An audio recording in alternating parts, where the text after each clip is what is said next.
On to week 2 of Emerald League Draft League. I'm Epileptic Unicorn here, joined by Void, the One True Ducky, and Galen to do a quick pre-show before we get into this week's games. We're going to be talking about community and caster predictions for all the games, and get a little bit of breakdown that's going on. So we want to look. Start us off real quick. Just first game here, we have Pandas versus Waffles. The community and production were pretty split here, so whichever one of you wants to take it away for your prediction and your reasoning behind it. You want to go, Casey? So, this might sound crazy, but I expect Pandas to be winning until Ixie engages a team fight when he's not the engage, and then they will immediately lose Waffles W. The hot take. Very spicy. We'll see if it happens. It may, and I'll look like a genius, or it won't, and I'll look stupid, and I'm okay with that. Yeah, I still think that, the Pandas probably have the highest ceiling. This team is, I think I said it in my power rankings, they're the Buffalo Bills. They literally just have this knockout punch that they can just take over in lane phase with just superior skills. Now, the Waffles I underestimated horrifically, which I got roasted for, thankfully, I guess, because, I got it wrong. Well, they are just so consistent across the board. They're not really losing, and they're just kind of taking those leads and pushing them into the game state. I was really concerned that Matt wasn't going to be able to actually push the tempo of the game, because I've seen him play and he's a really consistent jungler, but he's really good at playing off of other engages or other type of plays. But Nasashi and Matt working together super well. So I picked the Waffles to win this one. I think it's going to be really close, and I definitely think Pandas can just take over the game and win. But I'm going to go with the Waffles because they're playing more consistently. And like Casey said, or Ducky said, I'm sure Ixie's going to jump and do an MF ult or something at some point and throw the game. So we'll see. Alright. So I am actually going to go against everyone else here. I got Pandas. They had a bad week last week. Ixie kind of ran it. I feel like if he doesn't pick Lucian again, the combo of him and Sonic is just it's too good, and I believe he won't run it down.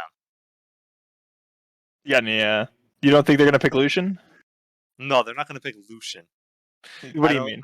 I told Ixie not to pick Lucian. If he does it again, I don't know what to think.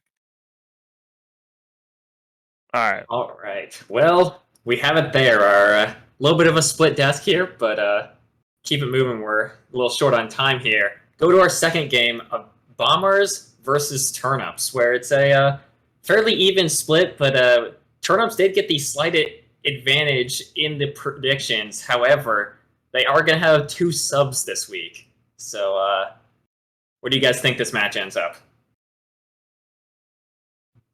I think, no, just to clarify, you said that Bombers would have 2 subs, right? I was unaware of that. Turnips will have 2 subs. Turnips will have 2 subs. Okay. I think that Turnips was already the team that didn't perform very well, and I think that with 2 subs, unless their subs are bringing something to the table that I'm just not aware of, I don't think they'll have any team cohesion that they haven't really even shown yet. I don't imagine them pulling it together, so I think they're probably going to take an L this week, so I'm going to go with Bombers based off of that.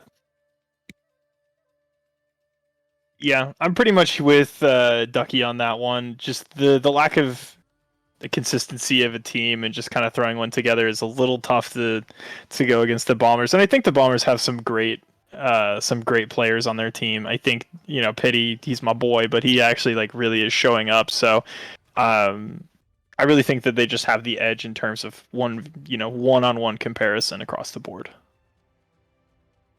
Yep, I agree as well. I think Bombers will win. I think their Turnips draft is not nearly as good as Bombers, so I think they... All right, jumping ahead to what will be team's second games. Going into Waffles versus Leviathans, we'll be matching up in their second game of today. With Waffles, the pretty strong favorite coming out of picks from the community and production members. How do you see this match going? Personally, my money is on Waffles again here. I just haven't seen the gameplay out of Leviathans that I've been expecting to see. Doki popped off in the exhibition matches. I haven't seen him do a whole lot in matches beyond that. I just haven't seen a whole lot of strength coming out of Leviathans, and I see it more with Waffles.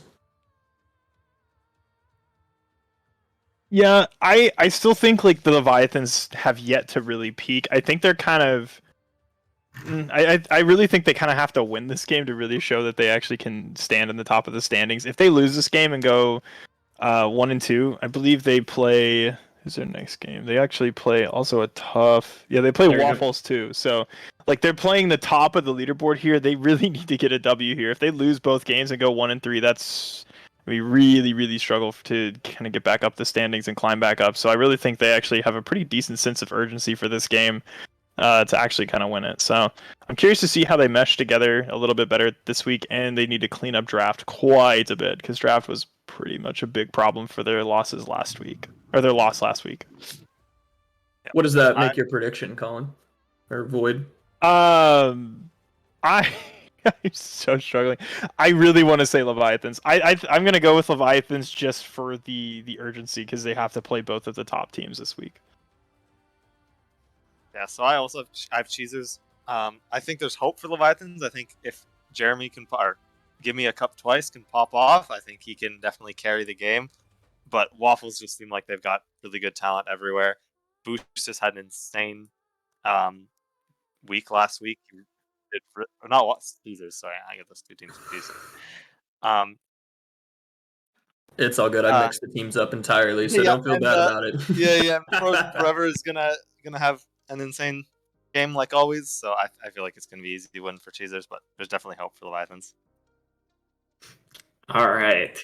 So once again, think the pretty I guess Void, wants to be a little bit different. I also have the Cheezers winning this one, so I think Void's gonna get the big L on that one. Let's do a quick speed round here so we can not delay our first game too much longer. Looking at second games of today, we have Waffles versus Leviathans, Bombers versus Cheezers, and Turnips versus Pandas. Real quick, Waffles versus Leviathans. What do we think? Waffles, Leviathans. If I had to give a jerk reaction, I would do Waffles. Yeah, Waffles is the easy knee-jerk reaction. Just go with that. I don't think that the Leviathans are going to be able to beat the Waffles and the Pandas. Or the Cheezers and the predictions go. They're gonna drop one. I don't think they go. I don't think they go 2-0 this week. I think they go 1-1. Interesting.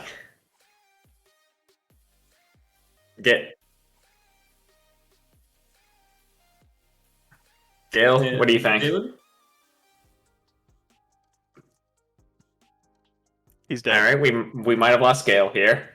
All right, moving on. We got the Bombers versus Cheezers.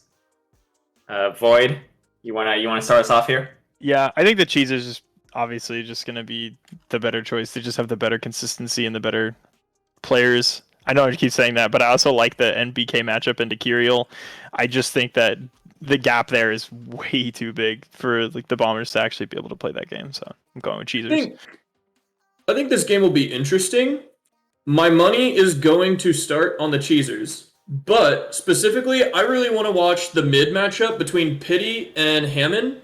I think both of them really want to get a lead in order to perform well in the game. So I think that matchup specifically is going to be explosive. And I think whichever team ends up winning that matchup harder is very likely to win the game. All right. Well, I also picked the Cheezers here. I just didn't see a lot of convincing positive things from the Bombers in Week 1. It kind of seemed it was all on Pity to do everything. So I think they're going to have a bit of a struggle here against the Cheezers. However, it's important to note the community did in fact vote for the Bombers. So that's the one vote the Bombers have gotten so far. And for our last game, the Pandas versus the Turnips. All right. So this one, fairly lopsided in the prediction. This one was also a 0-5 prediction overall, with the Pandas getting all 5 votes. So with Void and Ducky, you guys haven't voted on this yet. What are you thinking? I think that the 5-0 is probably accurate. I think Pandas are definitely one of the stronger teams, and Turnips, by the looks of it, are definitely one of the weaker teams, which makes it a fairly easy prediction to make that Pandas will beat them in the head-to-head. But if the Turnips can upend this and win this matchup, I think that they will gain a lot of credit. Yeah, and I'm actually gonna go with the Turnips here to catch the Pandas off guard. I could totally see the Pandas coming in just kind of disrespecting this team, being like, they got a bunch of subs, they're not like really worth playing against that hard, and they kind of troll draft a little bit, and then they just take a massive L, and that's a huge W for Turnips. I'm taking Turnips in this one. Interesting. All right, yeah, that's the great logo we got finally up on the screen there. And I'm gonna go with the Pandas as well, especially with the turmoil on the Turnips having 2 new subs for their teams this week. It's gonna be a little rough, especially with last week. Their sub top laner was kind of their shining light they had, and now he will not be playing with them, so it's looking a bit rough for the Turnips. I'm gonna go with the Pandas. Rip Jug.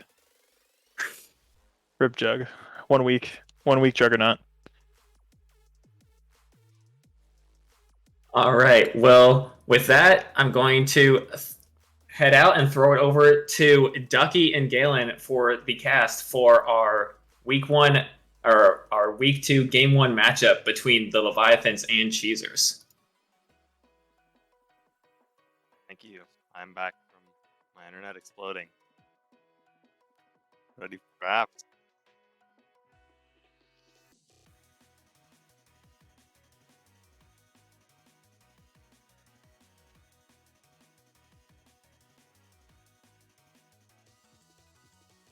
All right. So, on the side of Leviathans, I think we expect to see a strong jungle. Looking to see Give Me a Cup twice, get a strong jungle pick, and look to carry the team. Otherwise, we got the proper bot lane on the side of Cheezers this week, with Arctic Cyanide actually being in this week. So I think that'll be a really strong point for them. And we'll have to see what Handmine can do. And obviously, MBK last week absolutely popping off. So.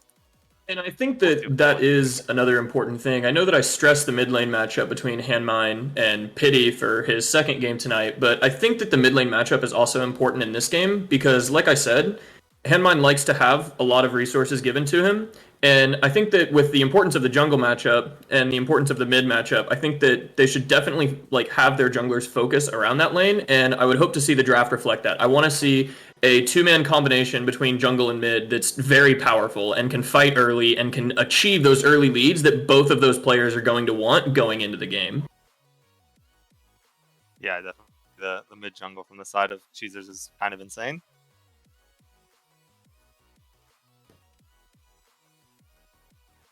Yes, no bans have been performed so far. That could be a graphics glitch. We will have the production team make us aware of what the bans are, and we will get that to you guys in just a second.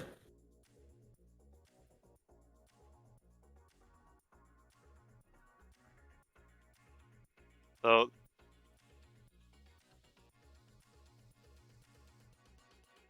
Okay, so after an update from the production team, let's talk about the bans here. Cheezers have chosen to ban Zac, Morgana, and Misfortune in that order, and Leviathans have chosen to ban Yasuo, Diana, and Aurelia. What are your thoughts on that, Galen? I think they're definitely looking to target out mid jungle from the side of Leviathans. That's their strong suit, like we mentioned. And on Cheezers, looking to target bot lane, trying not to let Melee Vayne have the Misfortune. Really strong pick. I believe we're also not getting to see the picks. Oh, they're coming up now. Okay. So Yeah, we got and the our V1 Seraphine, pretty standard here from Cheezers. Leviathans are going to pull out Jeremy, or Give Me a Cup twice's Fiddlesticks, which I know is very good, alongside the Kaisa.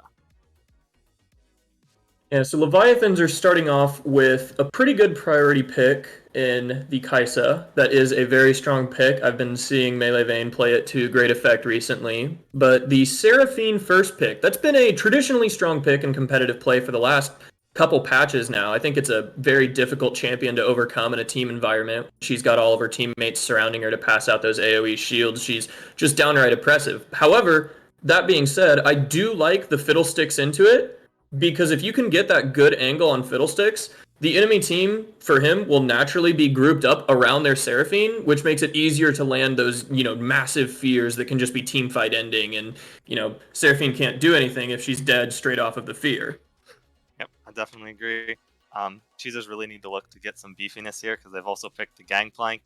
And if you are 5 squishies into Fiddlesticks, you're not going to have a fun time. So there they go. They pick Nautilus.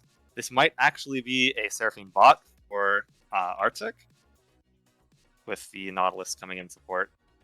Yeah, that is interesting. Seraphine could be bot lane. She could also be flex picked mid, although I don't think I've ever seen Handmine play it, but it's a wild game tonight. We could see him pull out something crazy. And the Jax might just be the crazy we ordered. So that is an interesting pick in a Gangplank. Have you ever played that matchup before? I have not. I've never seen it play out either.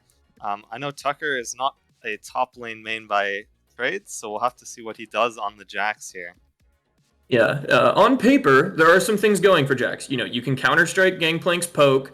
You can counter-strike the passive effect that he can apply on you with that auto. However, the counterplay to that for Gangplank is relatively straightforward. You've got the orange to cleanse the stun. You just hold it beforehand. You might miss a Q every now and then when he goes for the engage, but with Counter-Strike's long cooldown, it gives you a lot of opportunity to continue to wear down this Jax early on and, scale into the Gangplank that you want to be, which, although Jax scales into a great 1v1 fighter, he is not the most stellar team fighter in the game that, Gangplank can be.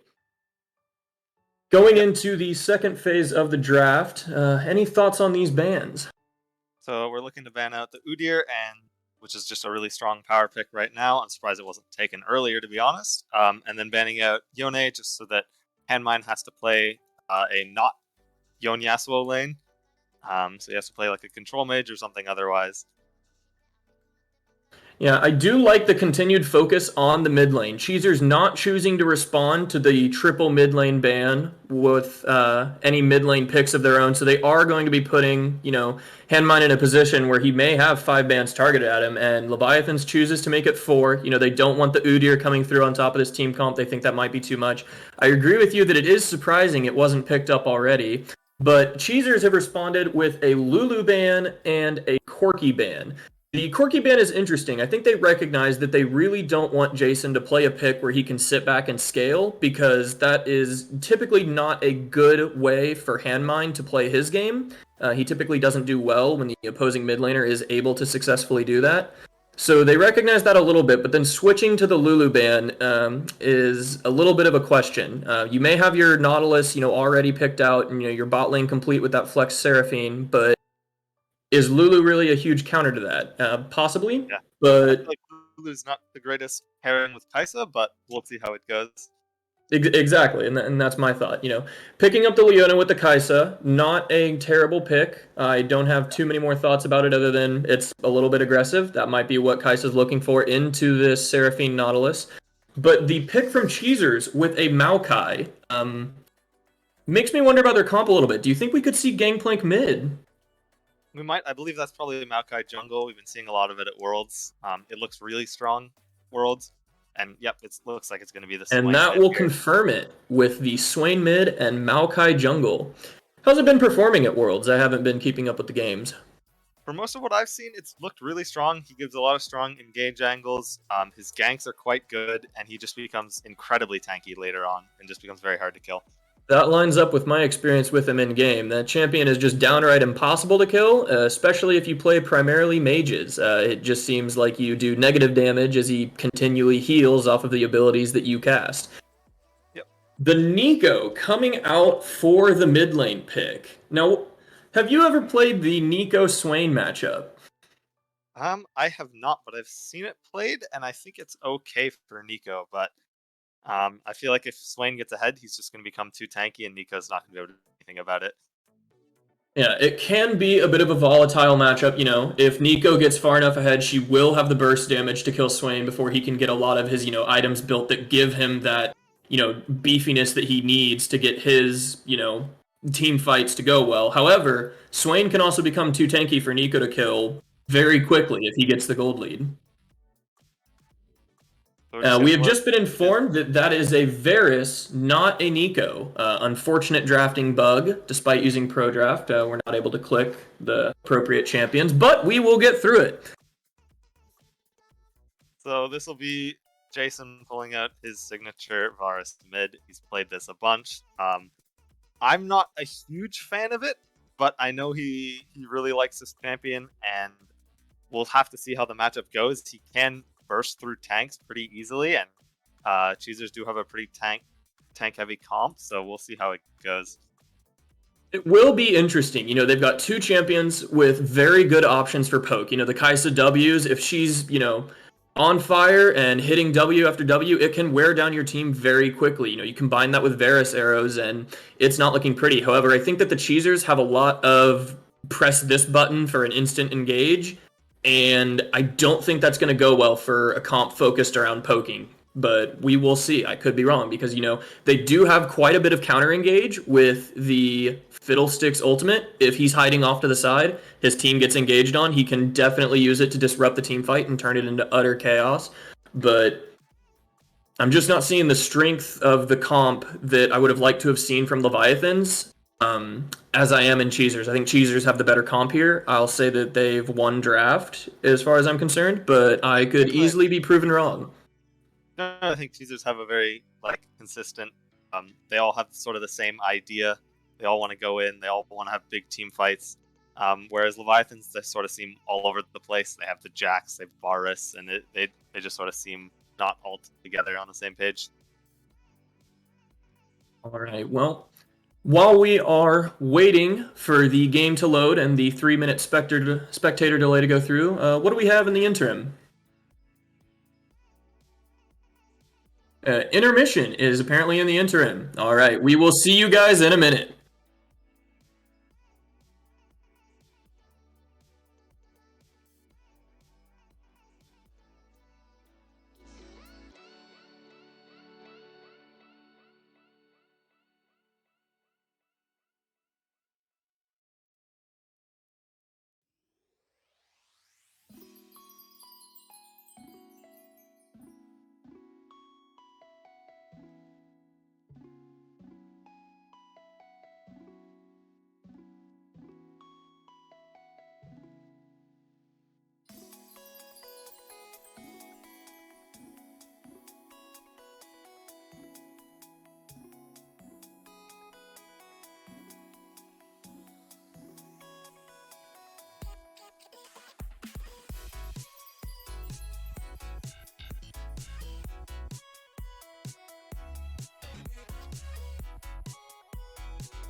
forced the play from Neo's Flare. Will give him the credit there. Knew that he was in a position of power where he could extend very far and still make the play work out.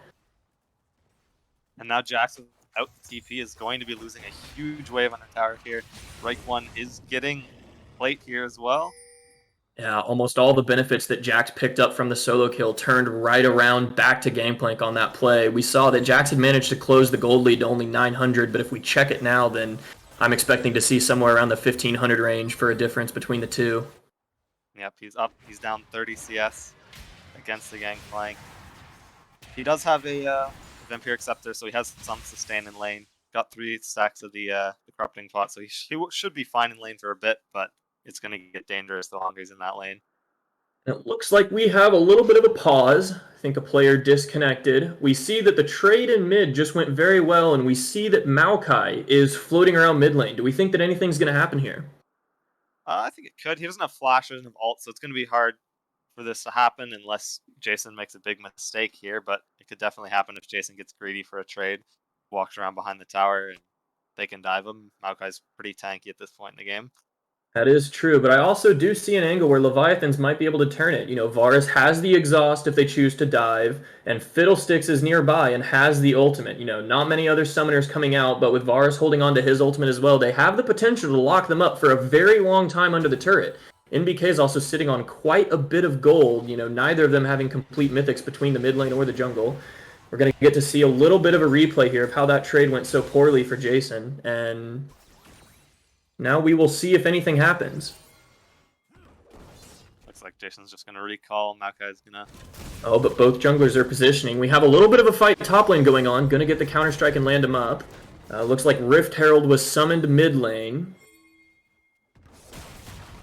Oh, but the barrel combo lands. Looks like an engage is coming out, and he gets the critical strike to finish him off. And it looks like whatever play has been set up in the mid lane was passed up by teams as they just allow the Herald to crash and don't fight here. But Neo Flare might say no to that. He gets the CC onto the Leona, locks him up with her passive. And no W is going to come out, but it's huge from the Swain. Gets a 2-man CC, lots of damage coming out, pops the ultimate, eats the Ignite. Oh, and Varus dies for it.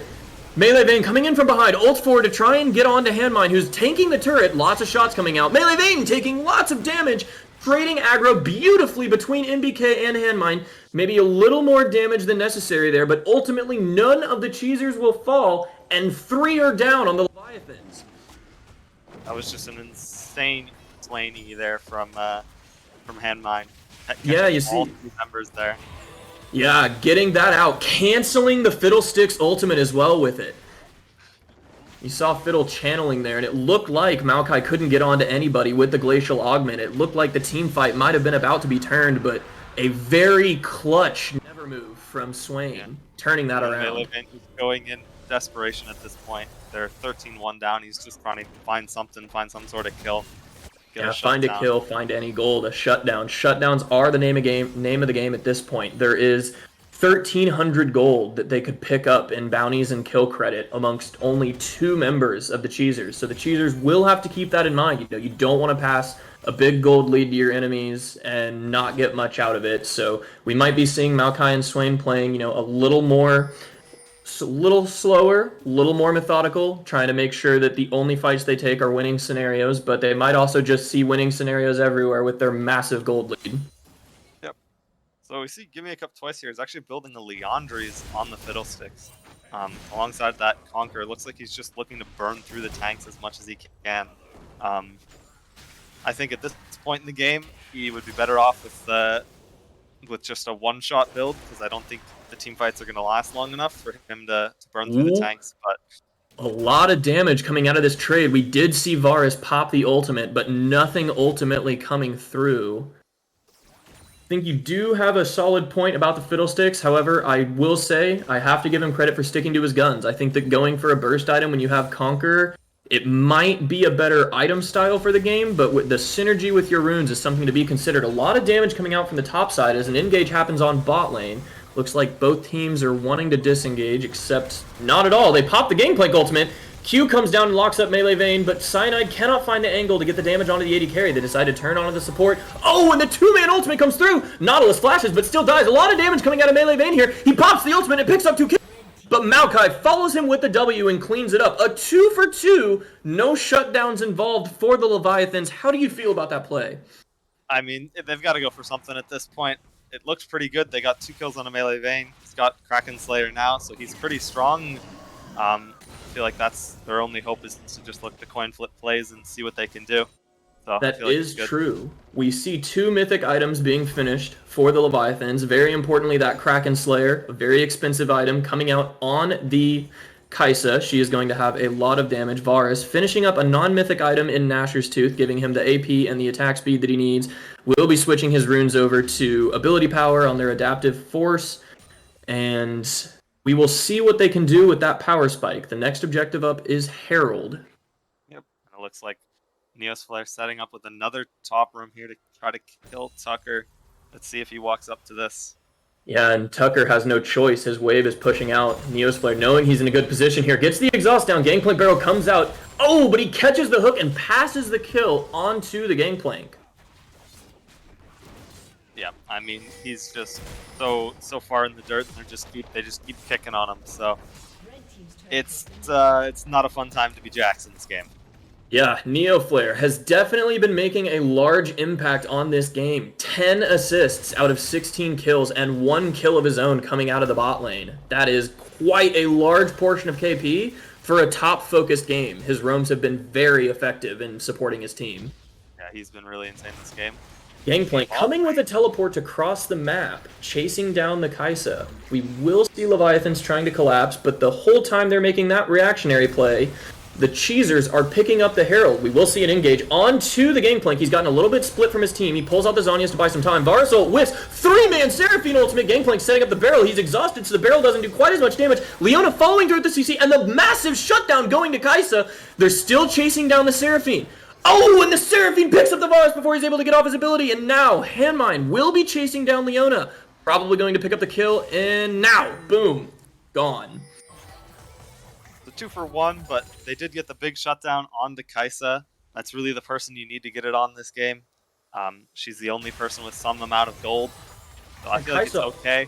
But also dying there, not exactly sure how that happened. If we could get a replay on the Kaisa death. Oh, but Fiddlesticks is coming in right as we ask for the replay. No! It's a tragedy. Fiddlesticks ult comes in, apparently kills one person. He gets the silence, he's taken a lot of damage. Conqueror fully stacked, but he just does not have the hit points to continue the fight. Handmine will kill him. At least getting some gold in the pockets. Still accelerating this game is... Let's see what happened here. Yeah, I noticed that Kaisa did escape this fight with a very low amount of hit points. We'll see if maybe Swain was able to pick something up. Swain... Or, no, she took a greedy recall, and the Nautilus executed her. A very big fumble by Melee Vayne there. That's not what you want to be doing. As another fight comes out, and Melee Vayne fumbles again. Yeah, he's just looking to go in and try to get anything he can. They're so far behind in this game, he just needs to keep trying to get gold, trying to get shutdowns wherever he can, but he just too far behind, can't make it happen.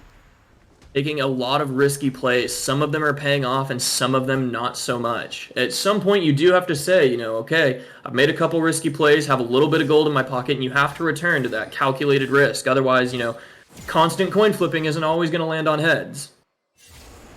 Yep. We're going to see Cheezers just going to walk up and take this Hextech Drag. Not much Leviathans can do at this point in the game to stop it.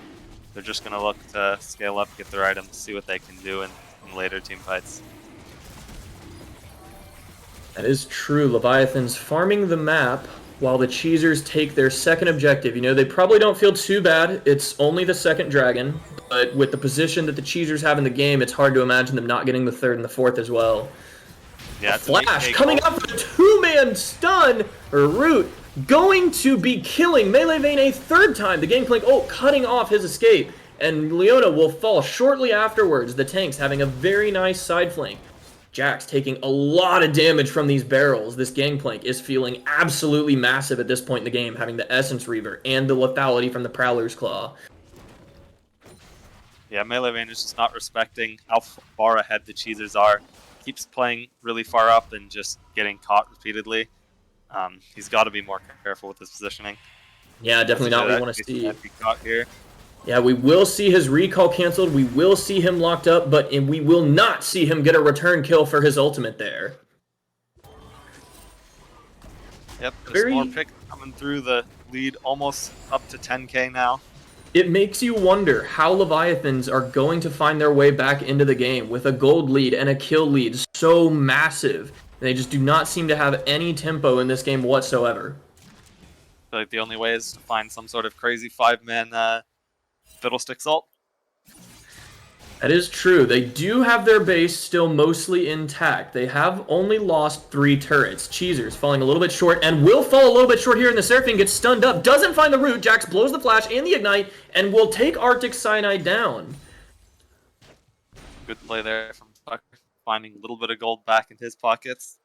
He's he's only down 50 CS, which is surprising considering how many times he died. I figured he would be down more, but yeah. Yeah, and only down 50 CS to the player with the most farm in the entire game. You know, compared to the average of the other players in the game, you know, he might be on the lower end, but he's notably still ahead of Handmine. He's notably still ahead of the Maokai jungle, who, you know, expectedly isn't going to clear fast. But you are going to see the engage from the Fiddle jungle. Comes out, gets the ult, gets the silence, gets the fear, gets the exhaust, and gets the kill onto the gangplank. Yeah, it looks like Cheezers are just overextending in the side lanes, just giving over free gold. Looks like they're letting Leviathans back into the game, but they're still so far ahead. They still have a lot to work with, and the people with the shutdowns aren't the ones dying, unfortunately, for side of Leviathans. Yeah, I mean, you just don't want to see such an important member with no true mobility and gangplank that far up in the side lane without having a very nice Baron setup. Yeah. Leona looks for the turn, but it'll just barely miss, as will the never move from Handmine. Nothing yet. A lot of posturing. You know, I do expect to see the Cheezers begin to posture around Baron. I think it's their next objective that they need to take in order to put some cracks in the Leviathan's base. Yeah, Cheezers are definitely in a position here where they're 10k gold, or not 10, 8k gold up, and they can definitely just look to force the Baron here. Force Leviathans to come into them, and they're just going to get eviscerated if they try to fight at this point. The Nautilus hook just coming short of catching the Kaisa there. You know, and we talk about the vision that we expect the Cheezers to have, but if we take a look over at the Baron side of the map, it is mostly Leviathans that have set up vision control of the river. Yeah, Neosflare only having 20 vision score at this point in the game is just, with the amount of control they've had, he should definitely be warding a lot more. They should have complete vision around Baron and just basically be able to do it at this point. But we'll see what they look to do. They're just looking to posture on bot side.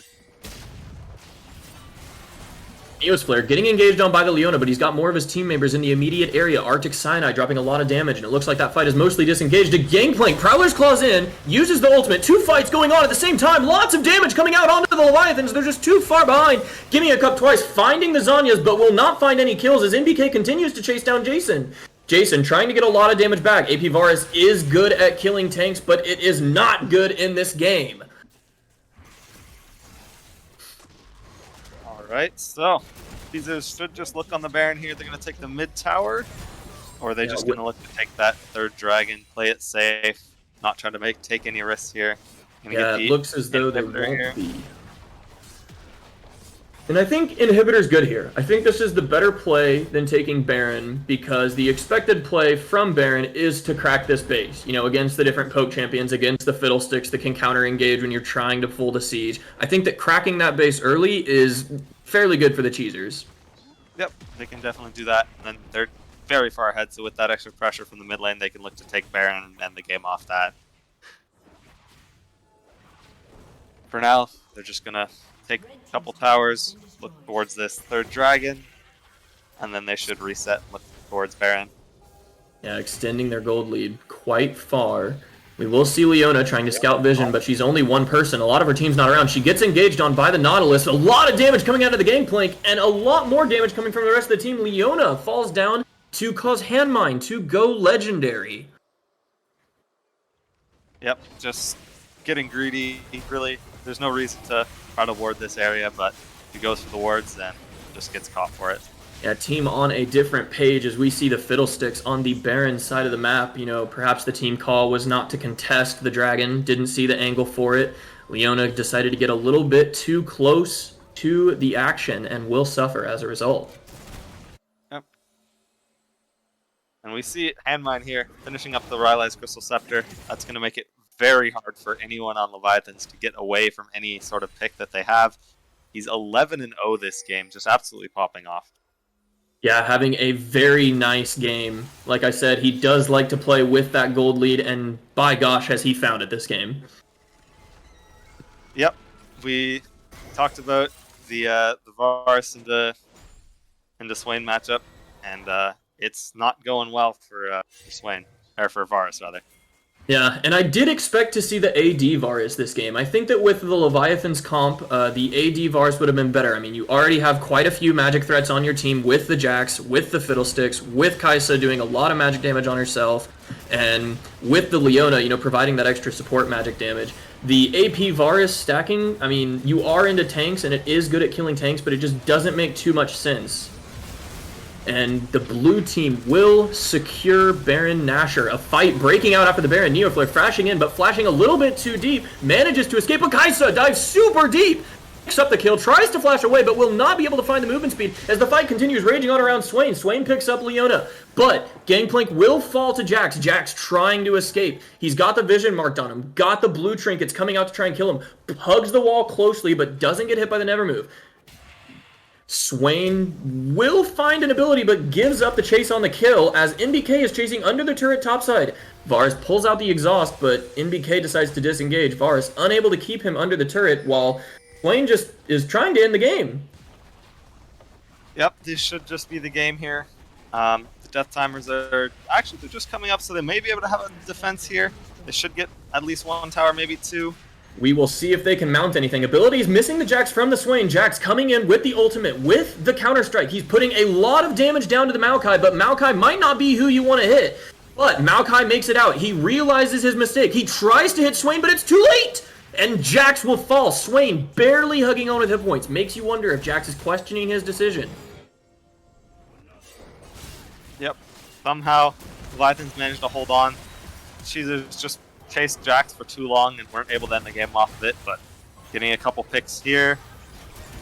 And more picks coming out there as the Leviathans feel slightly comfortable. Another pick attempt trying to come out. Swain ends up with the kill with the Zanya's outplay, going to spend a lot of time sitting in a Fiddle ultimate that does not hurt him while he regenerates his own hit points.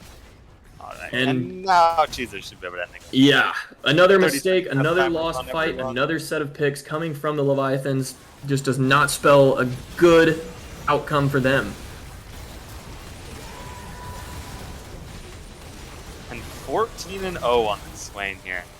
Yeah, Absolutely no amazing deaths coming out from performance. either the jungle or the mid lane, which I said at the beginning, I thought that the jungle mid synergy would be good, and Cheezers showed up with it. They had two players in the jungle and mid, that popped off extremely hard, but that's not to discredit their top laner, their support, or their AD carry. Who was playing an AP carry this game given, but all of them showing a very strong performance tonight. Yeah, Neoslayer was insane on those roams. He really just gave Tucker no chance of ever coming back into the game. Tucker did look like he was showing signs of life, like he was really trading well on Drake and getting close to solo killing him, and he did solo kill him a couple times. But Neoslayer just came top a couple times and just shut down any hope Tucker had of getting back into the game. Yeah, and very commendably, Arctic Cyanide was able to play the 1v2 without giving up a whole lot of creeps, nor giving up a whole lot of deaths. You know, he played it very well. Whenever they tried to apply pressure bot lane, he seemed to always have a teammate nearby that was ready to capitalize on his, multi-hit ultimates that were just, absolutely destroying fights. Yeah, he was really insane with the ultimates, and just all of the CC layering from Cheezers was just insane that game. Yeah, very hard to break through for the Leviathans, especially when you're that far behind. The damage just not coming up, and the win just not coming through. But we have our next game coming up soon, so for now, while we get ready for that, I will send you guys to intermission. Warwick is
And we are back with the champion select for the second game. Now, Gale, did you have any thoughts on what we want to see in this draft with the Turnips versus the Pandas?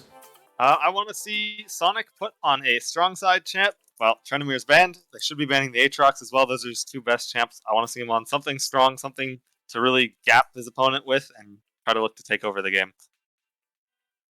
Now, we have been informed that Turnips are, in fact, 1-0 on the night. Not really what we had predicted on the cast, but we are always happy to be proven wrong. Do you think that Turnips will be able to carry that momentum and try and strike back at the Pandas?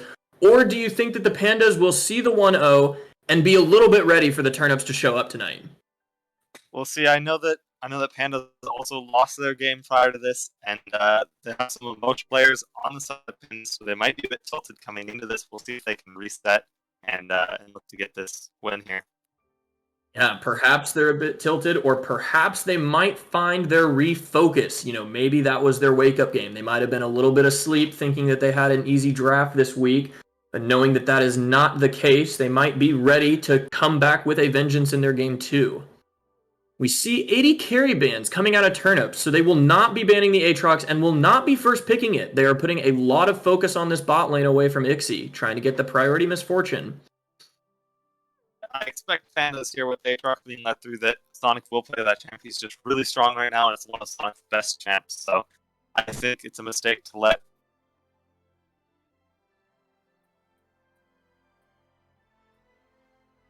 Unfortunately, Galen's internet has exploded, but I do agree with what he was saying. I will reiterate it in case you missed it there on the other end of the stream. He said that he does expect Pandas to pick up the Aatrox here, knowing it was not banned, knowing that Sonic is an absolute monster on the champion, and not sure if Unaware has the counter pick into it. So we will be seeing an Amumu pick come out from the Pandas. A little bit, of a counter to the Misfortune, if only because you're taking away Curse of the Sad Bullet time. But Maokai, to follow that up, a lot of CC and a lot of beefiness in this comp. We will see how Turnips responds. Hello? Is my mic working? I do believe it is. Amazing. I hope I can keep... And I no longer believe that. Olaf coming out for the Turnips, a very aggressive jungler. If we see the Maokai jungler, he's not a very fast champion for clear speed. Olaf will have a clear speed advantage on him and might be able to find the aggression to prevent him from ganking, come in with the counter ganks, come in with the invades, and put a lot of pressure on this Maokai to stop him from becoming the absolute beefcake that he can be in the team fights. And then Blitzcrank coming out, looking for the picks. Maybe not the champion you want to be pulling into your team with the champions that are on Pandas right now, pulling in the Amumu, pulling in the Maokai. Not something you're looking for. We'll see how the Turnips follow that up, not expecting a displacement champion to be paired with a Misfortune who typically wants the opponents to stay still, but Turnips may have the strategy. As expected, the Aatrox comes out for Panda, a very strong top laner. So we've secured their top side of the map besides mid lane and their support. We will see how the bans reflect that.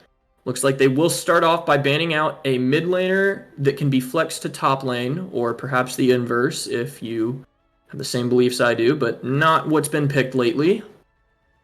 And Turnips putting a lot of consideration into this ban.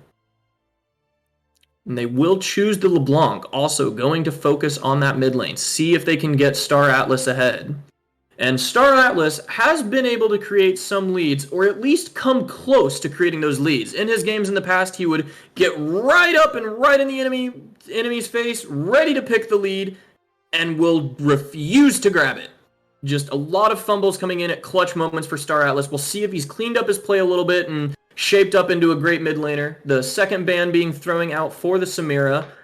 Just continuing to pile on bans onto Ixie. See how Ixie responds to that, if he gets his pick here, or if he chooses to last pick his 80 carry. Gotcha. And Ducky, I'm going to chime in here. Until Gale can get his stuff up and running, I will be your co-host for now. I'm going to go ahead and just say Sonic getting Aatrox, perfect. His last game that they ended up actually losing, he was on Nasus, which is primarily such a side lane character. I'm just happy to get him on a team fighter. Ixie taking a hyper carry. And that's what we like to see from Ixie. He's known for his carries that are just able to completely take over the game. I think Jinx is perfect for that. You've got lots of CC down for people to be held, right next to each other, and Jinx with those rockets can be absolutely terrifying. Mm-hmm. A little bit of concerning because of the lack of mobility in the lane with a Blitzcrank already in the lane. Being a little bit optimistic on that one. Hopefully Ixie will be able to dodge some hooks. Not a big surprise here for Star. He's played Ahri every single game so far. That's all 4. And interesting with the Kennen pick into Aatrox. We'll see how that works in terms of him bullying him out a little bit there. I think if he's able to hold the lane, it's pretty good for the team fight. Olaf doesn't have the capability to keep people inside the Misfortune ultimate, and neither does Blitzcrank. But with the Kennen, you might be able to find that dream team 5-man engage on the Kennen into a bullet time that absolutely decimates them. Yeah, that is going to actually be such a huge type of team fight. They actually have a lot of... I really like Turnips' comp here. They have a lot of kind of dip and dive and deciding whether they really want to take the fight or not. Got a really good disengage comp as well if they get super hard. But I really like the Swain coming out of KB here. And actually probably can really flip some team fights if they can actually hold it with the Olaf down. Might be a little hard if they gets absolutely blown up. But my prediction on that one was wrong in the last game with the Swain. So I've been wrong twice in one night. So... hopefully I'm not wrong again, but you never know.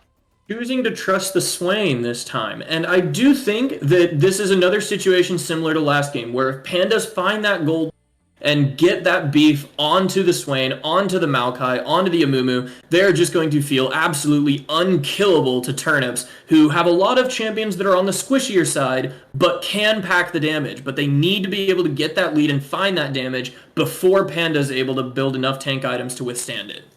Mm-hmm. I'd really on top of that as well. I'm curious, the jungle matchup here is actually going to be quite interesting. The Olaf can obviously just run over the Maokai at any point in time if he finds him in the jungle. So I wonder if Turnips actually going to take that and actually push into the jungle to maybe slow down this team comp. Because the ganks coming from the Maokai we saw as last game are actually just unbelievably good. Perfect setup for both of your, or honestly all of your laners have great setup. Amumu set up into Maokai, Aatrox basically just gets free sweet spots, and Swain just gets to pull them away for free. So great gank setup with that. So if Turnips are able to slow down the way that Maokai can move around the map, or even take the lead and actually just start pressing the game, it'd be interesting to see how quickly this could get out of hand for the Pandas, and Turnips could just roll over the game with the amount of mobility and hard engage catch potential that they have with their team. That is true. However, I would caution the Olaf, when he decides to invade, he needs to take a hard look at his lanes. That is something that we didn't see last time. We saw Fiddlesticks make multiple mistakes of invading the opponent's jungle. Maybe when he had a position on the enemy jungler to do so, but not when he had a position with his lanes to do so. We're not really expecting top lane to have a lot of priority. We know that Sonic is a monster on the Aatrox. Perhaps the Kennen will find his time to get the shoves in and get the roams off with his jungler. We know that if the support roams, like the Nautilus did, we don't have as safe an AD carry. Misfortune not being quite as safe as the, as the Seraphine was. But we also have more engage from the Pandas in the bot lane with the Amumu and with the Jinx traps to follow up. And Jinx having more range than Misfortune. It could spell disaster if Blitzcrank roams at an incorrect time. What may be interesting is if Ahri is able to find the lead mid lane to be able to create the opportunities for Olaf to invade. I think that a very early gank mid lane to prey upon Swain not being very mobile and having a very delayed CC would be extremely effective for this Olaf. Yeah, what do you think about this matchup? I'm not super familiar with the Swain into Ahri. I know Star has been playing this a lot, like every single game, like I said, but I'm not exactly sure which one has the push pre-6. Because I know top lane is kind of a push-pull because of the poke coming out of the Kennen. He actually really can kind of whittle down the Aatrox because the cooldowns are so long early. So you actually might have pretty good prio there, and you will clearly have prio bot onto the 2 immobile carries. So how does the mid lane matchup kind of play into this pre-6 for this Olaf and this team comp? I think that the pre-6 and mid lane is in Ari's favor. You know, Swain not really finding a lot of DPS. He's got the burst on his abilities, but until he gets his ultimate and the items to give his Q the cooldown reduction that he needs, his spells just aren't there to really follow up on people. And also, his Q is wider than it is, you know, well, not exactly wider than it is longer, but it is a wider skill shot and not a very long skill shot, whereas Ari has a very easy time landing her Q on all 6 minions to get the early shove, and it is popular for Aries to take minion dematerializer into some matchups, and I think that could be something to consider here. Knowing how important the early shove is, knowing how easy it is to create early shove opportunities with the minion dematerializer, I'm expecting to see Ari to win this lane, but we never know what KB could pull out with the Swain. Mm-hmm. I'm actually, now that you talk about it like that, it seems like Turnips should have 3 winning lanes for the Olaf to realistically play through. The only one that might be a little bit of a struggle is Sonic into Unaware, because I've never seen Unaware, not exactly sure where his skill level is, and we all know how good Sonic is. So Sonic being able to check or hit those sweet spots could kind of flip the lane a little bit, but aside from top side, you've got Prio pretty much everywhere else on the map. Moving around with the Blitzcrank and Olaf is a terrifying combination if you think about it. The pull potential and just murder for the Olaf. You never escape, especially if Turnip decides to take Ghost. Yes, and the knock up into the charm is also an easy CC chain, so that is a solid 3.5, if not longer, seconds of crowd control coming out of the Turnips on top of a displacement that they pretty much have to use to great effect early. You know, for all the strengths that their comp has, I do think that the Panda comp outscales them. I think their team fight is stronger in the late game, more cohesive, and ultimately, and what is probably very important for this league, easier to pull off than the Turnips comp. I think you're right. The Panda comp definitely is going to scale better, and it's also way easier to execute. I know, like you said, the drafts that are easier to execute are probably going to be winning the most majority of the time, just because it's more simple to play out. But we'll go ahead and go to an intermission until we get the game started here. So we will be right back with you guys.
And we are welcome back, entering game at a more appropriate time of 40 seconds this time, where we can see the Pandas setting up a 5-man bush stack.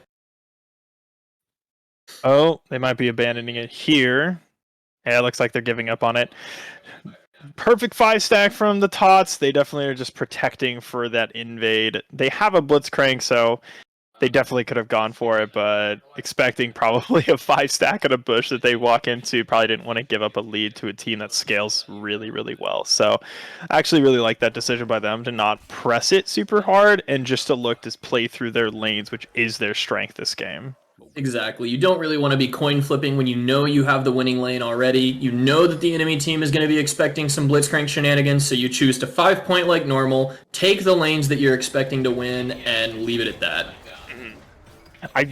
What we really should pay attention to early here is probably, one, the mid lane to see who actually can hold the push, and then also watch closely to what Maokai and Olaf does. Because if Olaf decides to do a red side clear into the red side top side, he could really catch Maokai off guard and just kill him easily, or at least burn his sum and take his entire top side, significantly weakening that jungle pick. Yeah, it looks like he will be choosing to do a shorter clear, though, moving immediately to his blue side from his red side. What do you think he's going for here? I think he's actually just going to opt to do a 5 camp and maybe look for a top gank. I don't really like that, because he could shorten up the clear by just doing either 3 camps to hit 3. Oh, we're getting an engage. Engage from the Amumu coming out, landing the stun onto 2 different people, but Blitzcrank not able to land the turn hook, and Engage coming out from Aatrox, not going to land the second Q, but gets poked back quite a bit by the Kennen. Sonic struggling to find a health advantage early, but is finding a small creep lead. Yeah, this is what I was talking about in Champ Select in terms of the whittling down by Kennen, because he has such an easy way to abuse. Here comes the gank. But will whittling him down be enough for the gank to succeed? Olaf getting a lot of damage down onto him, blowing the summoners. Kennen continuing with the auto attacks, but the first blood will be passed over to the Olaf. Perfectly executed. I still think the path could have been a little bit better from Olaf to just go red, Gromp, blue, and then to top, and then he would have had level 3 with both buffs. But taking that as well, doing the red chickens and then wolves into Gromp, not insanely efficient, but good enough to get the kill, and that's exactly what they needed for this tide of the game. Yeah, will extend the duration of the blue buff slightly. Probably not the greatest advantage, but we're here for every little positive that we can get. Yeah, the primary problem with it is that you offset the timing between the wolves and the Gromp, and so you actually get off timing, and you actually basically spend like 45 seconds doing nothing or longer because you don't have that sync together. And finally we're getting the invade from the Olaf. He's looking for the kill in the jungle. Yeah, Olaf getting a bit bloodthirsty, but will have vision on the enemy top laner. You know, he took a very long path around, and the return gank is going to be nasty. No flash onto the Aatrox. He lands the CC onto the Kennen to delay a little bit of the damage. Olaf doesn't have Ghost, but he is going to sit under the turret. Maokai with the flash W to lock him up under the turret and getting the return kill. Going to try and chase down. He's got the double buffs, but Kennen has the stun. A Swain coming out to slow Kennen a little bit. Will pick up the assist if he gets a kill. Maokai dropping a lot more damage onto him. Kennen decides to flash away. Gets damage back on the Maokai and finds the turn! Oh, this is it went from bad to worse for the Pandas. That just went horribly wrong. Turnup actually making an amazing play there. He looked through the jungle to see if something was there, passed straight to top for a repeat gank. Getting this Kennen ahead in this lane is actually going to make it insanely hard for the Aatrox to play through it. Engage onto the AD carry. Traps will be dropped behind, but he's able to flash out. The knock-up onto the flashing Amumu. He won't be able to find the second Q to follow up on the AD carry as long as Blitzcrank stands on top of him. Blitzcrank doing a good job. He will take the paltry sum of grabbing the stun on a Blitzcrank, and no results coming out of that play. Ixie being very low as well as the other AD carry. My gosh, Ducky, this is a completely different Turnips that we're seeing. That play from Luke was insanely smurf, flashing back in front of the MF so that the Q did not hit her. And now they will try to find the damage. CC coming out from the Blitzcrank. Follow up coming out, but Maokai's here to try to turn it into a 3v2. Not very much health coming from his bot lane though. They're not too eager to chase. Don't really want any return kills getting onto this bot lane. Not wanting to take any chances. They're probably feeling the burn from the early lead and probably wanting to play a little bit more reserved to not make it any worse. The bot lane actually comes out really far ahead in that trade. Now that you have no sums on the bot laner, Olaf gank bot is absolutely free with the Blitzcrank just walking forward. Also, if you land a stray Blitz hook, just straight dead. So that's going to completely flip that lane state in terms of actually being able to play it for the MF or the Jinx and the Amumu. Yeah, very good news for them, especially with Olaf having his Summoner spell Ghost up soon. It looks like he's also trying to take an early dragon, so committing to the bot side of the map. Maybe we'll see the gank come through. Yeah, and now we're just seeing the repeated bully. Sonic is actually not really able to walk up to the wave with the red buff, and just the threaten from the Kennen all in now that he's under half HP. Actually a bit concerning. Getting a lot of damage down onto him, just stressing the importance of how bad it was for Maokai to die in that turnaround. You know, doomed to the lane for the next 2 minutes while he had those buffs. But we'll see if Sonic's able to recover it. We have known him to be a strong Aatrox player. He is playing from behind, but he hasn't dropped a CS lead. An engage coming out from the cannon, drops the ultimate, but he will die. Aatrox going to miss a big wave there, but will pick up the return kill. Yeah, that actually isn't as horrible as it seems. That could definitely have been played a lot better by the Kennen instead of just kind of walking up and ulting. He definitely could have just ulted pre and then gone in to avoid getting hit by the Q and the W. But, you know, alas, he's going to deny like a wave and a half away from Sonic. Taking away that EXP is massive. Yeah, most notably, Sonic is still level 5, so while Kennen's cooldown is able, or ultimate cooldown is able to be counting down, he still doesn't even have his ultimate yet. So by the time he pops his first ultimate, if Kennen can play it well and zone him off the next neutral wave of experience with that level lead, with that item threat, then perhaps we'll be able to see a Kennen that is very, very far ahead. An engage coming out as Sonic decides the trade, gets a positive trade at the beginning, but Kennen, as a ranged champion, will be able to find that damage on him to turn the trade back in his favor as he disengages. Now, we are raving a lot about Turnips here because they're making a lot of these early game plays, but what do you... Oh, we're getting an engage. An engage coming out from Olaf. He sees the Maokai. He sees blood in his eyes, but Kennen does not have his ultimate back up yet. Aatrox has his ultimate. Maokai pops the ultimate. Aatrox pops his ultimate. Olaf comes out with the CC immunity, but that makes him a little bit squishier. Not going to find the damage as Maokai finishes him off. Aatrox has the cooldown and is looking to get back in the fight while Maokai buys as much time as he can. Aatrox comes out with the damage, with the flash. Finishes off the Kennen with the third Q, but the fight will not be continued as the camera takes us to the bot lane where Amumu engages. The Misfortune ult comes down, getting a lot of damage onto the bot lane of the Pandas. They will take the disengage and not continue it further, but a very important cooldown gone on the side of the Tots. Yeah, I was about to say, like, what could we do to, like, for the flip and the team fight to happen, and this actually to get way, way better for the team. He gets the Hex Flash. Q lands another Summoner Burn to exhaust the Jinx to buy more time for Misfortune to get damage out, but Misfortune goes down. Amumu buying more time on 1 hit point. Health pot ticking. And Blitzcrank goes down for a double kill to the Jinx. A fight breaks out in the mid lane as Keepcat tries to kill Star Atlas. Not going to land the CC, but will pop the ultimate. He's looking for the E, but it won't quite connect. Atlas will be safe for now as the ultimate times out from Swain. Here I was saying that we were going to get a little bit slower pace so that the Turnips could really kind of press their lane lead, but immediately we get that top fight, and even Bot's about to fight again. Bot about to fight again as mid lane looked for a fight. The charm didn't connect, but something will connect in the bot lane. The ghost comes out from Olaf. He tries to execute Harvey, but he throws the axe into the ground just to make a point that that's where he's about to be. Then Aatrox comes out for the engaged top lane and will not follow it up and do a full trade. I still think Kennen has a slight advantage here. The CS numbers top are really bad, but they are just trying to poke each other this entire lane. The Kennen definitely still has great opportunity to play through this lane, but they are really struggling on CS a minute. 3.5 for Sonic and 4.4. That is going to do no favors for their stat sheet, and this Maokai will find no favors from his team as he is caught out in the jungle. Olaf, CC immune, but not wall immune. Misfortune flashes in, but Olaf secures the kill anyway with his Q. And they are not able to find any more on the bottom side of the map. This is a great play here from Turnips. Actually doing what I was hoping they would have done sooner in the game, pulling the Blitzcrank from bot and invading into the jungle to catch the Maokai. He just doesn't really have any ways to catch or do much here. Ooh, an ulti wasted by Sonic. That's actually pretty big. Yeah, and he sees the chain land and figures that Kennen won't be able to get out of it, but Kennen with the lightning rush. He lightning rushed forward and he is lightning rushing back out of that range. So he is going to burn that Aatrox ultimate for nothing, but Cannon ultimate already halfway off cooldown. We'll see if he's able to make anything of it. A very scary lane right now, though, because if Aatrox lands some abilities, he could find himself in the ground very quickly. Right. You see Maokai hovering around.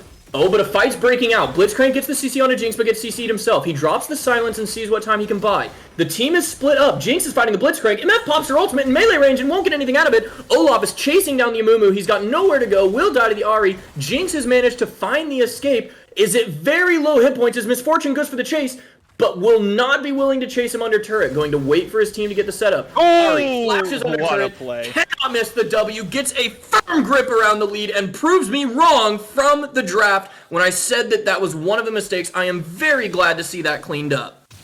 Yeah, Star Atlas playing amazing this game with the Ahri up in CS, playing the lane well, holding the prio pretty much the entire game so that the mid lane was much harder to play through.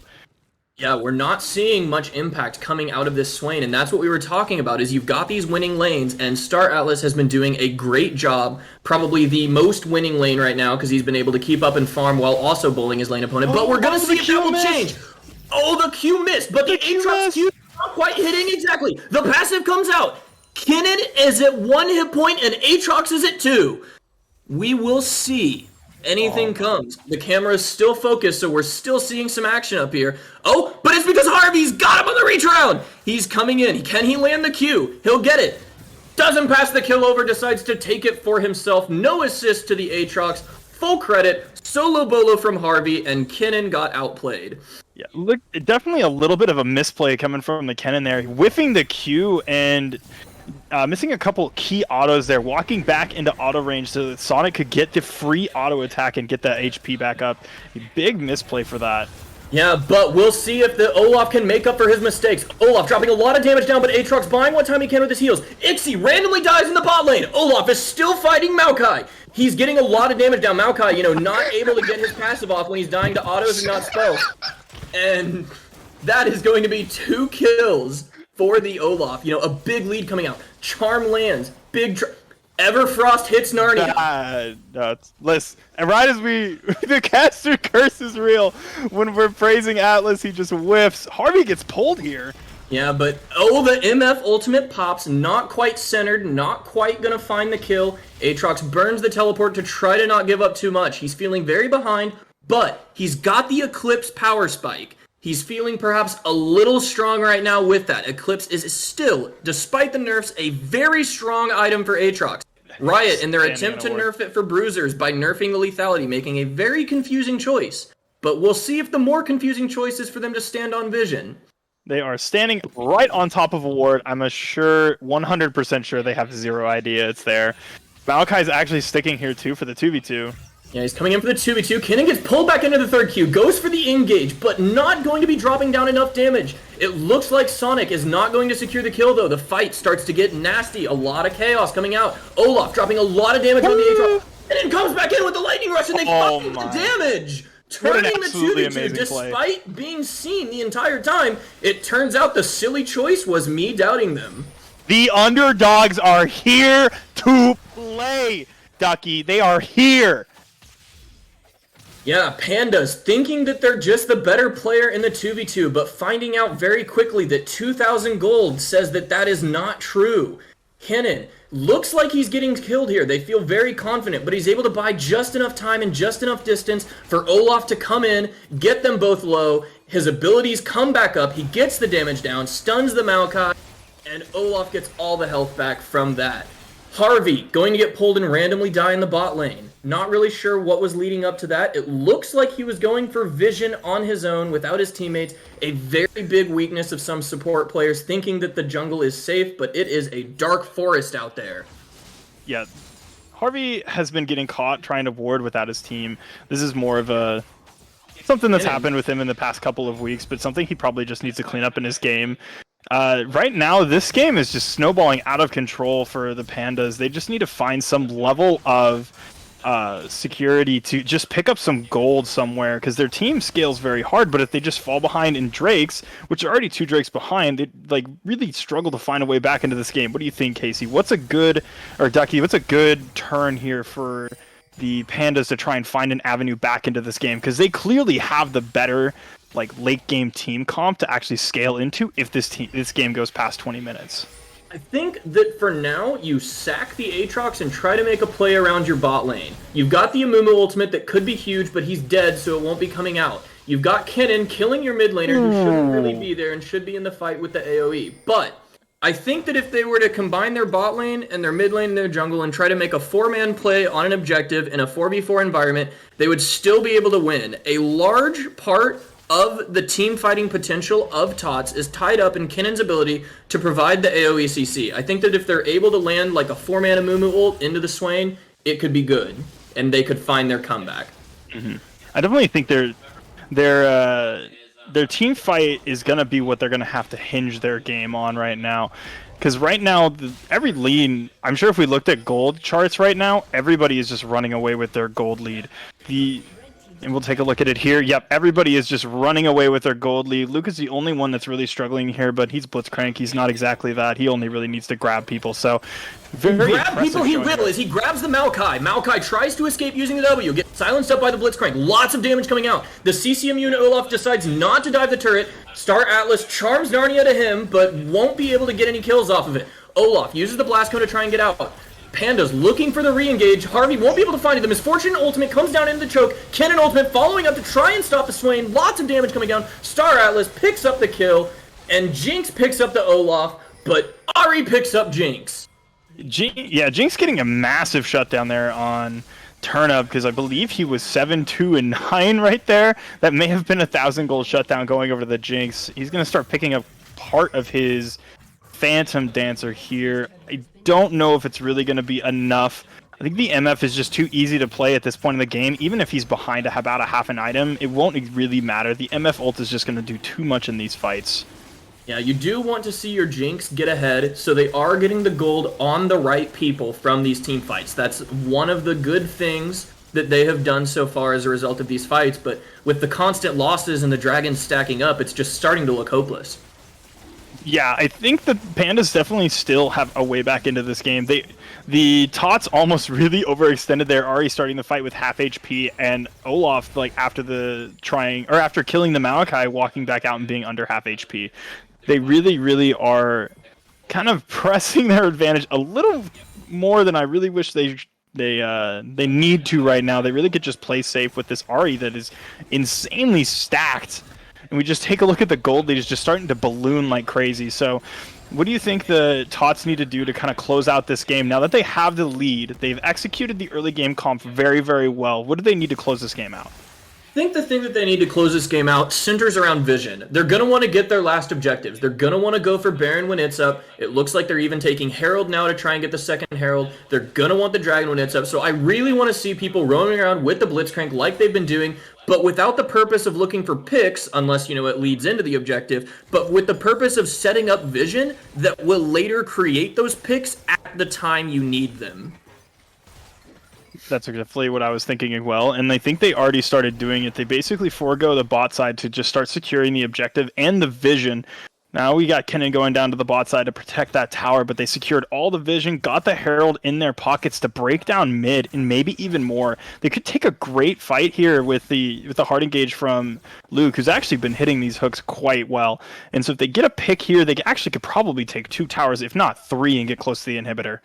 Yeah, cracking their base with the Herald would be an immense win for them. One of the hardest things to do against any team is crack those inhibitor turrets because, the terrain around them just doesn't lend itself to being, very easy to siege. You've got lots of vision that needs to be held inside their base that is very easy and very safe to clear, but with the Hex Tech Dragon, a siege could be extremely deadly. It is a powerful Drake. It's like Static Shiv had a baby with the Infernal Drake, and Riot decided that some Drakes were just inherently better than others, but it's not really what you want to see to give up that Infernal, which will pull them out of their base, so we'll see if Tots can use that opportunity to create any cracks. However, the next objective up is Baron. So we'll see. The Tots just don't have any type of pressure on them right now. They really just have to just sit and wait and just relax. They don't have to really do anything. But relaxing is something that they do not know how to do. They go for the kill. They pop the Kennen ult on a single person. He picks up the kill. Oh, Kennen ult had not been popped. They popped it on 2 people. I was wrong. I had just saw the abilities and thought it was his ult. But Olaf losing a lot of hit points, but not enough as Misfortune comes in and picks up the Jinx. Blitzcrank misses the hook on Harvey, thought he would take the safer path. Harvey gets exhausted, going to get chased down by the Misfortune as Blue Team takes this opportunity to summon the Rift Herald. Here it is. Here's the Herald take. They're just going to break open the tower, or the Drake. They're going to break open the inhibitor here and just start opening up the game. This is snowballing even further being out of inflicted control. in every lane. Ari shoving in that top lane. Blitzcrank and Misfortune shoving in the mid lane. Olaf using Herald to get 2 turrets in the bot lane. We'll be picking up a multitude of turrets, a lot of team gold, and we should be seeing this gold lead balloon into something nearly insurmountable for the Pandas.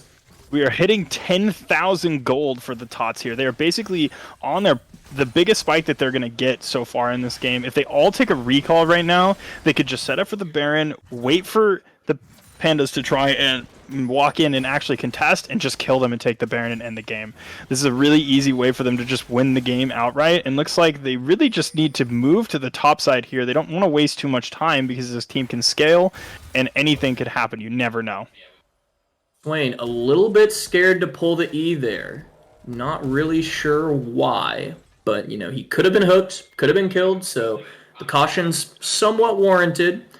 But you are correct in that the Tots really need to be, you know, taking a timed recall, getting everyone to spend all their gold at once, and then, you know, like I said earlier, set up the vision around these objectives. And you're right in that the next one is Baron, but it looks like they have bided their time and will be waiting for the Dragon's Soul. Oh, they just went behind. Oh, it looks like they might be going for the flank. They have the vision. Blitzcrank lands the Q and pulls Malphite over the wall, into the charm, into the root, into the death, into the ground, and not a lot of damage coming out from the reverse side from the Pandas. Ari continuing to press, blowing 2 charges of ultimate. Swain blows the flash to get away. Ari jumps in and blocks the Amumu Q, fails the flash on Harvey, and nobody's going to be dying from the Tots. The fight continues on, and that may change. Aatrox landing his abilities. Misfortune getting very low, Aatrox falling, but there's just not enough health on the side of the Pandas to really push the fight any further, and the Tots are looking very healthy overall. The Tots basically just get to secure both objectives here. This is really going to be the nail in the coffin for Pandas. There's really no way for them to come back after this if they lose both of these objectives. But let's take a look at this fight. Yeah, you can see Amumu tried to get out, but he was unable to flash that wall, decides to get the ultimate, but nobody's there to follow it up. Lots of damage coming down onto the Jinx. Immediately she goes in to try to capitalize on the Swain. Swain not able to follow it up. He's too low to pop his ultimate and didn't really have a good angle in there. It makes you think that perhaps he should have bought a stopwatch.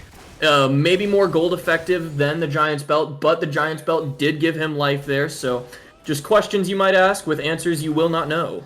Yeah, I don't know if there's very much they could do there. The MF basically 2v1 the backside of the fight, just keeping the Swain and the Jinx completely out by just chunking him insanely hard. Speaking of fights, Olaf comes CC immune. Jinx blows the flash to escape, but damage is coming through, and Jinx picks up the shutdown on the Olaf again. Jinx is excited. She's coming in. Blitzcrank doesn't have that much gold, and he will fall to the Aatrox. Swain, popping his ultimate, is going to be able to DPS through this Misfortune. 900 gold onto Swain for shutting down. The return kill does come through, but Pandas find themselves in a position that they like. Star Atlas getting a lot of damage. He blows the Zhonya's, and he will not quite... Oh, but he does die to the Maokai! Does not die to the Jinx. More damage coming through from the Kinnan. He's very low. He pops the Zhonya's. Maokai is sitting at about 800 more health than him, but not as much damage as him. But it's enough as he shuts down the Kinnan. A full team wipe and a huge amount of gold transfer to the Pandas. Is definitely not what you want to see for the Tots. They definitely were just unorganized in that fight.